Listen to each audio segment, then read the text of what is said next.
in the Holy Land. Yes. Hello. All right, here we go. Yes. So, Emily, in case you're looking for a new job, if you can always use some supplemental income. Nothing really goes very far. But you'd have to go away because in a few more weeks, there's a chance to get the job of a lifetime. Fiverr, you know Fiverr, right? Yes. The world's largest electronic marketplace. An Israeli it's an Israeli site, which a lot of people don't know. Yep. So they're hiring what they claim as the best job in the world. And basically what they're looking for is a chief digital nomad. You win a 4-month travel deal in Asia. So what's a chief digital nomad? And who can be one? Here we go. So it's a remote employee traveling for 4 months in order to discover, uncover, and report on entrepreneurial lives abroad. So people, people apply from all over the world. It's basically what you have to do is create creative content. Right. So it's like being like a National Geographic. Exactly. Reporter, like just going somewhere and doing cool videos, right? And then what they do is the 5 leading candidates will be interviewed, and the lucky winner will be given a chance to travel around the world. Will be traveling around the world, and also a week's training in their offices, either in Tel Aviv or New York. So we'll follow up on that. And I wonder how much the job pays. Right, and I think that they pay pretty well. It's more than $5. I'm sure it's more than $5. A lot of people would go for $5 if everything is paid for. That's true. I go for 4 months to Asia. All expense paid, mind you, too. Okay, so next. Okay, Valentine's Day. Not to be confused with Tuba, but we can still enjoy Valentine's Day in Israel. in July, so we have 2 Valentines a year, which is fun for us in Israel.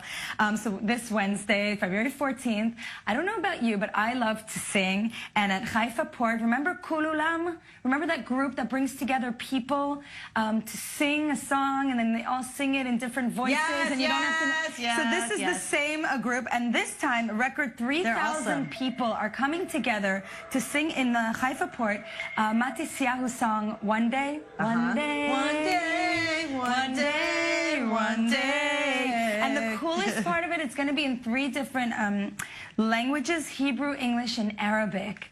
Amazing. I think it's going to be really touching. These guys are really talented. This is going to go worldwide for sure, international. This is their largest event to date. Yes. All right. Meanwhile, an Israeli immigrant or Ole Chadash or Ola Chadasha creating an interesting movie first dating date. So, okay, so if you have nothing to do... I like to go alone to movies, personally. You do? Okay, well, single people are always looking for someone... But I do. In New York, I went all the time alone. Yeah. I felt like it during the day and stuff. But, you know, when you're single and you want to go on a date and you don't know who to ask or and you don't want to go on Tinder, so this is like a movie dating app. So you can basically... it was started by Jan Shapiro, who's a Ukrainian immigrant. It's called cinema.dating. So it's like Tinder, but dating for the cinema. Right. So you go through, you can pick a movie. It's a little bit safe. You're going to be in a public place. Right. And, you can pick a movie and then you match the person that's going to be going to the movie at the same time frame as you. And then, worst comes to worst, you don't really have to talk to each other. And if you're not attracted to each other, then you just got to see a good movie. You're supposed to just meet, go to the movie, or, get a coffee before the movie. It's like you don't know in the movie without, hi, how are you? If you maybe you go for coffee afterwards, but it's like a nice way to meet somebody rather than just flipping through pictures and being like, yes, no, yes, no, yes, no. Not a bad idea. Yeah, not a bad idea at all. Okay, food. This is so for you.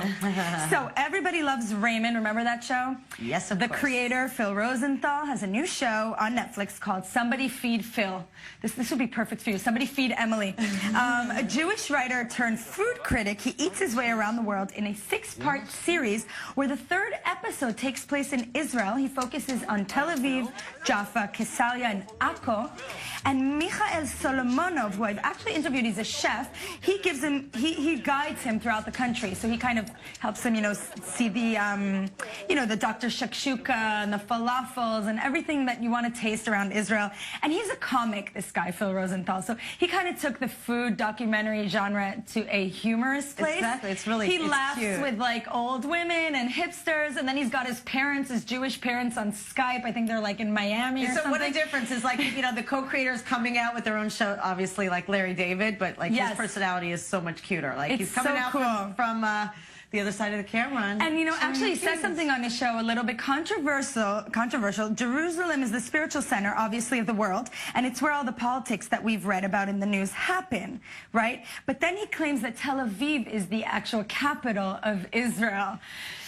Ouch. Okay, so he doesn't do all of his homework in geography. We'll be right back. Thanks. We'll be right back with a performance by Daniel Green.